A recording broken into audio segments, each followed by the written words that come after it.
سر قرآن پاک میں حضرت موسیٰ کا ایک قصہ بیان ہوتا ہے جس میں انہوں نے ایک شخص کا قتل کر دیا تھا، اور قتل کے حوالے سے قرآن میں ہی یہ بیان ہے کہ جان کا بدلہ جان۔ اور اس میں جب حضرت موسیٰ کا جو واقعہ بیان کیا جاتا ہے اس کا سیاق و سباق نہیں بتایا جاتا ہے کہ کیا معاملہ تھا اور کس کے اوپر انہوں نے آ، یعنی غلطی سے بھی ہوا لیکن ایک جان گئی ہے اور اللہ تعالیٰ سے انہوں نے معافی مانگی اور ان کو معاف کر دیا گیا۔ ان سے کوئی کیوں نہیں بدلہ لیا گیا اور اس کا کیوں سیاق و سباق کیوں نہیں بیان کیا گیا قرآن میں؟ انہوں نے قتل ہرگز نہیں کیا تھا، قتل ہو گیا تھا۔ یہ دو بالکل الگ الگ چیزیں ہیں۔ قرآن مجید نے قتل کی ان دونوں صورتوں کو اسی طرح بیان کیا ہے۔ ایک قتل عمد ہے، یعنی جانتے بوجھتے کسی کو قتل کرنا، اور ایک ہے غلطی سے قتل ہو جانا۔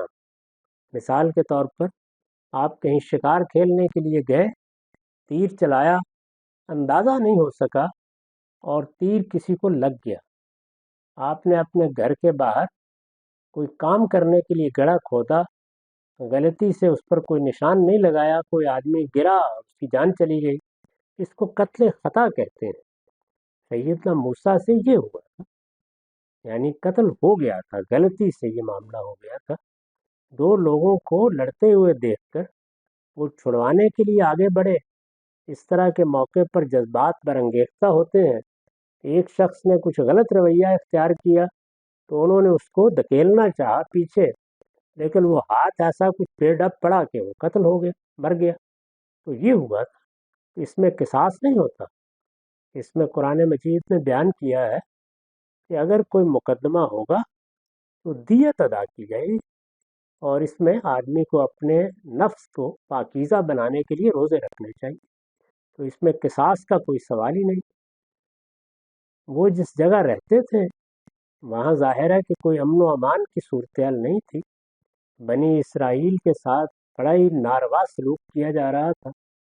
یہ معلوم ہے کہ مختلف زمانوں میں ان کے لڑکے ذبح کر دیے جاتے تھے۔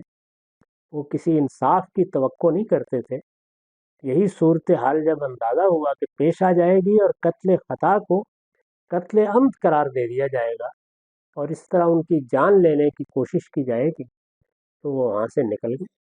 اتنی سی بات ہے، اس میں وہ معاملہ ہی نہیں ہوا جس کو لوگ بیان کرتے ہیں۔